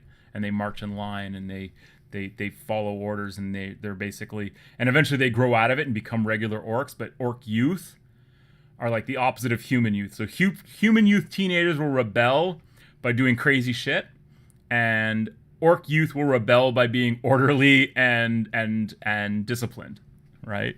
And then your mad mobs, because you got mad boys, wild mobs, which are basically fantasy orcs, and I'm gonna have a wild boy mob in my blood axes, and then ogrins. The only clan that can get ogrins with any weapon, with shooty guns, are blood axes, because blood axes can get ogrins that have already had contact with humans, whereas the other clans don't want to contact humans, so all their ogrins are basically feral world ogrins, so you use fantasy ogrins for that, which is awesome. And then more odd bits and stuff, and then your points, and here are your charts, right? So you pay points, so I pay 5 points for the privilege of rolling on one of these charts to see what my model's armed with. And if I don't like what I rolled, I pay another 5 points and I roll again.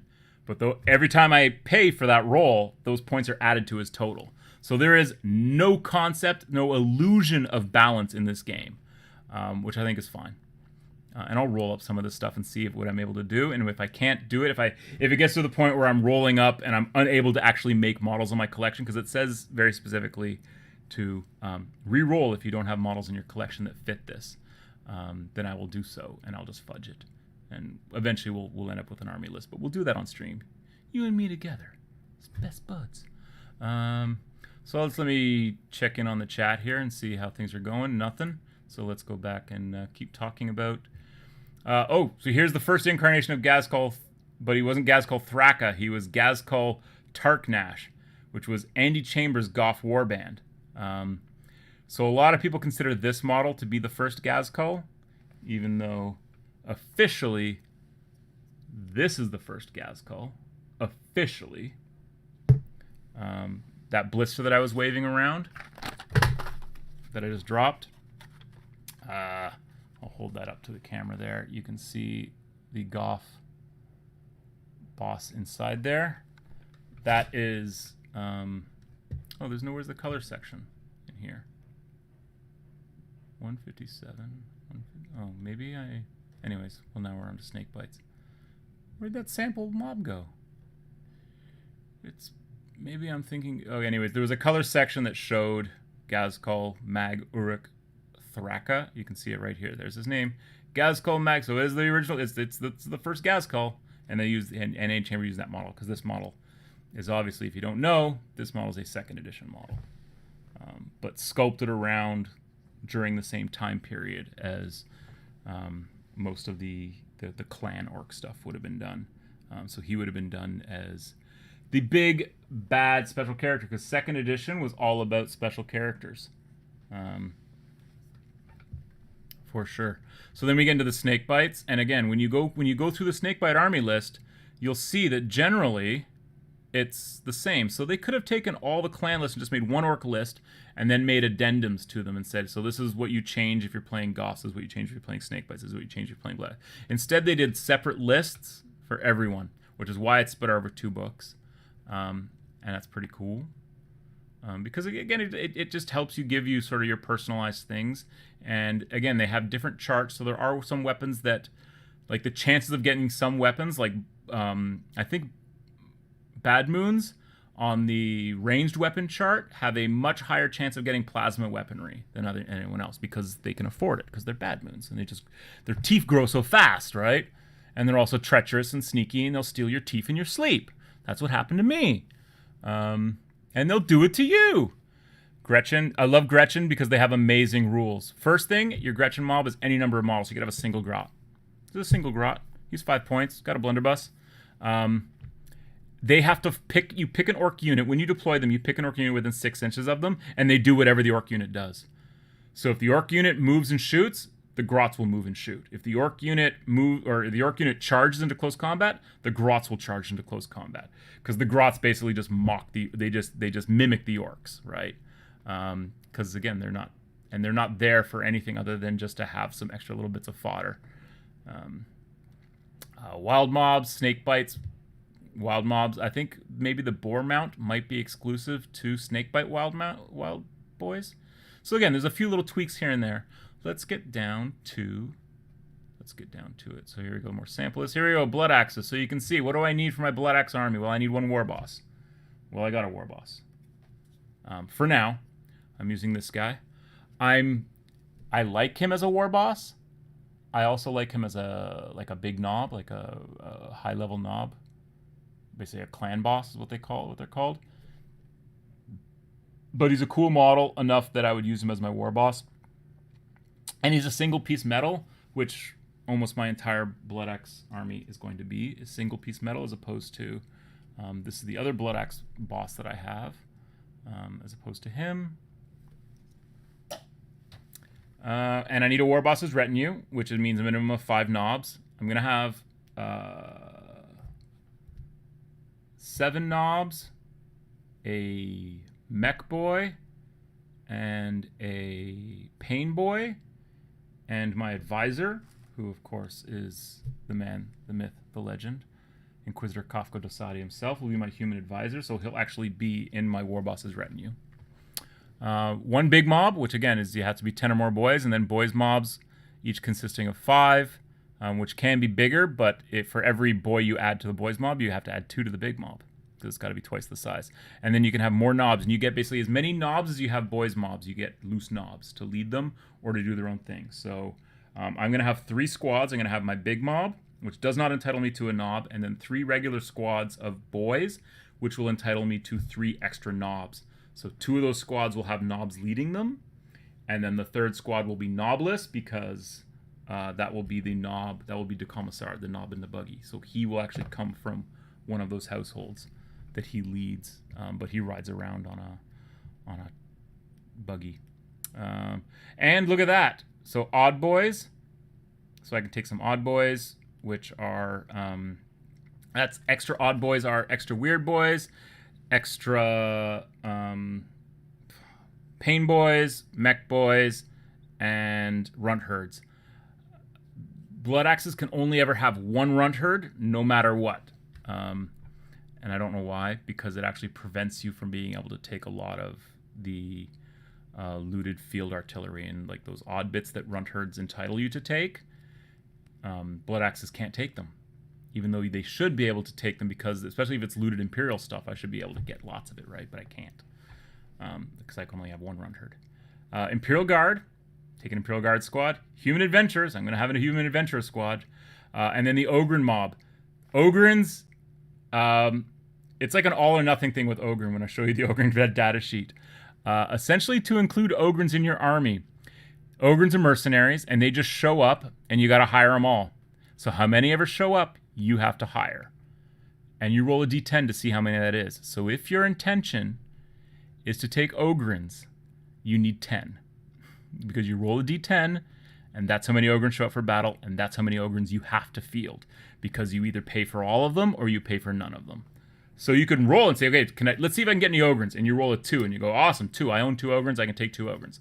If I roll a 3, but I only own 2 Ogrins, I can't take them, because I don't have 3 Ogrins. And thus was the greatest game ever written. So here's the Blood Axe Big Mob. You get 2 heavies, 8 boys, 2 heavies, and then as many others. And then again, the big mob must be at least twice as big as the largest boys mob. And you'll see here, here's our human advisor, major hero at 90 points. So you're damn right that Kafka Dosadi will be a major hero. And then he can take this, and then he can actually make rolls. Oh no, he doesn't make rolls. He just takes. He can have a power sword, and he can have a conversion field for 5 points. He gets mesh armor, las pistol, pseudo hand weapon. The advisor may also be equipped with weapons given to him by the war boss or which belong to him already. So yeah, so he can pay for rolls on the charts too. So he can actually even get bionic bits and custom weapons. So you can make a really crazy human advisor who's all like orked out. I think that'd be kind of cool. Odd Boys of Is. So there you go. Battle Wagon or Rhino for free. Other clans only get the Battle Wagon for free and have to pay for the Rhino, because you can see it's 50 points, right? And then you can upgrade, and then you can take knobs bikes. So if I wanted to put all the knobs on bikes, I could do that, but I'm not doing that. And you can break off. So like your Odd Boys and stuff, you can break them off and they can operate on their own. They don't have to stay with the warband, with the war boss's retinue. They can break off and do their own thing. So here's our Blood Axe Big Mob. Here's our Blood Axe Knobs. So again, these are the knobs that you get for taking regular boys. So here's the mechanics, Pain Boys. So it's the same sort of layout. It's just that they divvied up by clan. And here's our Runt Herds, of which we can only ever get 1. And I think it even says that in here. The maximum number of Runt Herds in the retinue is only 1. There will only ever be 1 Blood Axe Runt Herd in the warband. And then under here, the number of Runt Herds in a warband affect the ability to field large weapons, which you would think Blood Axes would have tons of large weapons, but they don't, because they can only get 1 Runt Herd, which means they can basically only get 1. And I'm using the Hot Splat gun or maybe a Thud gun or something, because I can get it for half price, because we trade with Imperials. The difference is that I can't take other clan units, but I can take freebooters, which means you can take anything you want, because it's Rogue Trader and it's do what you want, right? So here's the Runt Herd. And here are the Blood Axe Boys Mob, and I love these little pictures here. Just great stuff there. And look at these little Gretchen mobs, same thing. And I love the Gretchens in their like little Tiger Strike camo. I like that they did art for all the mobs, for all the different clans, right? So here we have our Wild Mob, and you can see they've got bows, and they've got shields over their back. And I love the drill boss that's leading them, because basically it's his job to turn these guys into Storm Boys, right? So that's what the drill bosses do. Is he whips them into shape. They stop being feral orcs and they become Storm Boys as they go through their teenage years. And then they basically graduate out of Storm Boys to become regular boys from the clan. And here's your Storm Boys. So that was, again, that's what they become. You got the drill boss as well. So it's the drill boss's job to basically raise these orcs into proper good orcs. Otherwise, they end up as mad mobs, and mad mobs are hilarious because you're basically rolling like a D100, or it's a D10 to see which phobia they're suffering from, and then you roll another D100 to see what the specific function of that phobia is. And I remember playing a game at the Silver Snail. It was like a demo game. A guy that worked there who had a huge orc army, beautifully painted orc army at the time, and it was orcs versus Space Marines and allied with Imperial Guard and Eldar because it was his orc army. And so you just showed up and got assigned a couple of units, and I got assigned some bikes, and I got assigned a unit of Mad Boys, and I got assigned a Weird Boy to lead the Mad Boys around. And I spent most of the game rolling on the chart and watching my Mad Boys spin in circles, sit down and decide to eat. Like, they decide, oh, it's time for lunch in the middle of the battle. All the Mad Boys just sit down and start eating. Or they start shooting each other, or they start shooting other units. And it was absolutely insane. So here are the Ogryns, and the only Ogryns that can get Ripper Guns are Blood Axe Ogryns. None of the other Ogryns can get Ripper Guns, and there isn't even a freebooter unit that would get you Ogryns with Ripper Guns. So one of my lifetime goals now is to get myself 10, that's right, 10 Ogryns with Ripper Guns, so that I can field fucking Ogryns in my Blood Axe army. So if I roll that 10, I can be like, great, 10 Ogryns, off we go. And you can see they are 20 points per model. So you don't even know. So essentially what you want to do is when you're building your list for your game, the first thing you want to do is roll to see how many Ogryns you have access to in case you're going to pay that 20 points. Because it could just be like, well, here's 200 points, right? With the Ripper Gun, 25 points. So 5 Ogryns is 100 points at that. 4 Ogryns is 100 points because I don't know how to do math. But I just figured out how to do math now.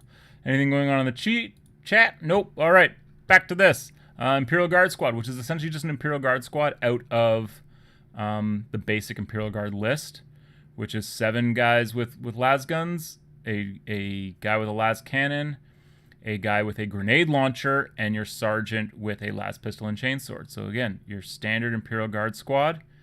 And you can just take a squad, and it says up here in the fluff that they basically will disguise themselves as human mercenaries so that the Blood Axes don't know that they're being manipulated by the Imperium, because that's what the Imperium will send in their agents to do, is they'll find Blood Axes and then get them to fight other orcs or get them to fight like other enemies to fill their agendas and sort of thing. So they might be like, well, we need these Blood Axes to go over here and fight these Eldar because we don't have any other like Imperial forces in the area, or the issue is that we can't get to that planet, so let's just convince these orcs to go do it for us, right?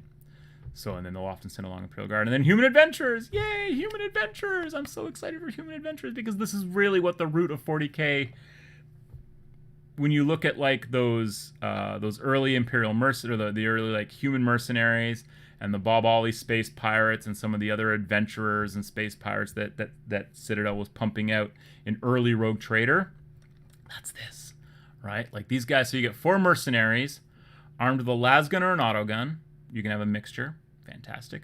1 captain with flak armor with a bolt pistol and a chainsword, and any extra number of mercenaries. So there is a freebooter mercenary band, but it is a bit more restrictive. You need at least 10 for the freebooter mercenary band, whereas the Blood Axe one you only need 5. And then again, you're basically paying for rolls. No, you're not paying for rolls here. Sorry, you're paying for equipment. Yay, what a novel idea. Just pay the points and get the thing, right? So any of the mercenaries, including the captain, may also have any of the gear shown below. So I can take chain swords for them, I can take power swords. And it's not like you don't have to take it for everything. Like a lot of the orcs things will say like, to see what weapon you get or to pay for this weapon, but all the models in the unit have to take it, right? Whereas this, it's like I can give one guy a chainsword, I can give another guy a power sword, I can give another power glove, give some guys bolt pistols, frag grenades, and power armor. So I can have a guy in power armor in my human mercenary band. So I'm very excited to do some human adventurers, which will be essentially his like deputized agents that he's like, yeah, you just got to watch my back while I'm hanging around with these orcs, and you pretend you guys are human mercenaries, and the Blood Axes will just leave you alone because they assume you're getting paid and you're helping them fight and whatever. But just watch my back because you never know, right? Never trust yourself around orcs, right? And then here are the odd bits, and it tells you exactly what you can take for taking odd boys, because odd boys are how you get cool shit. And then here we go. The cool thing is that, again, so here's the runt herd. So I need a runt herd in order to take any of these, and he lets me take one. So right now I own a hop splat gun. But there's a thud gun on here, of which I could pay 25 points to get, and I'm kind of tempted to do that. The pain boy lets me take my dreadnought. And then the mech boy lets me take any of this stuff. So you see all these looted, so all these vehicles, but then all this looted Imperial stuff. An Imperium Spartan. You get a Forge World Spartan and just convert it up for orcs. That'd be fantastic. Oh man, I really want to do that now. That's a spicy bit of Forge World there. But again, Whirlwinds, Baneblades. And I used to own a Forge World Baneblade. No, it'd be the perfect time. I sold that Forge World Baneblade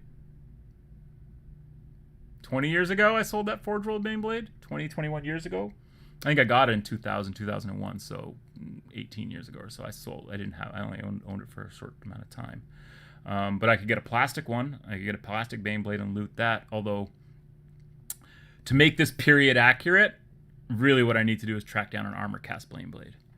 Or an epic cast Baneblade. And then Tin Boys, 75 points apiece. And there's a reason why they're 75 points apiece, because they come with dual heavy bolters. And then Imperial Robots. Colossus, Crusader, Colossus, Cataphract, Castellian, Conqueror. You notice that they're all spelled with K's? Amazing. And then here are the stats for the robots. So you can see the Tin Boys have 2 power fists and heavy bolters, and look at those stats. 15 wounds on a Tin Boy, on a single Tin Boy. It's insane. That can't be right. 15 wounds. What? Anyways. That Tin Boy unit is going to be the best unit in my army then. And then here's the equipment chart for which you pay points for the privilege of rolling upon. And then sample Blood Axe army list. This is Robin Dew's sample Blood Axe army list. So I don't know. It's 2 o'clock now. Oh, and here's the original freebooters. And then when you get into the actual freebooters book, they expand greatly on freebooters. So I'm not going to do freebooters today because it's 2 o'clock now. And I do have to go and grab my kid from school this afternoon. So I'm going to call it a day. Let's go back down here. We'll go over to Moi. And we'll see how that looks. And then we'll see how that looks. And yeah. So, let's see. Eldar had musicians. Adeptus of silly little walks. Okay. Nope, just me chilling out. Checking out your latest baggie. My latest baggie. Oh, I guess you dropped by. You dropped by Logan's Miniature Mart and picked up the stuff. Alex is my courier. Because I don't get out to the suburbs. I live downtown and he lives in the burbs. And that's where all the goodies are out in the burbs. So, yeah. All right, guys. So I think that's going to do it for today. Sorry there wasn't much painting today. We'll take one last look and see where we're at with how this is drying. So we'll go to the master shot overhead and we'll take a look. And you can see it's already starting to form up, I guess. You'll see some cracking here. There's definitely a bunch of cracking around the rim here where it's dried already. And you do have to put a sealer over top of it because those cracks will flake off if you just leave it. So I will seal this when it's dry tomorrow. I'll probably do it before the stream so you guys can see it, so I can actually finish it on stream tomorrow.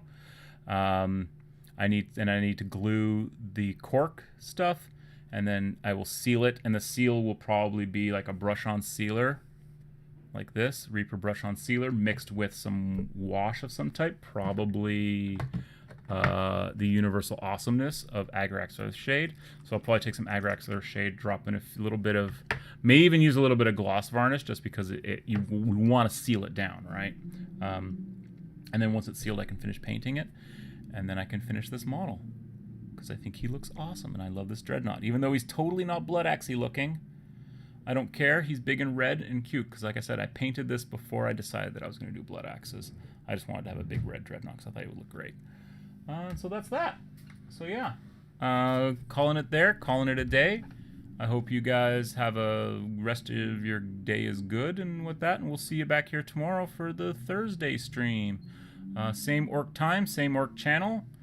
Peace out. See you on the flippy floppy and all that good stuff. Later, guys.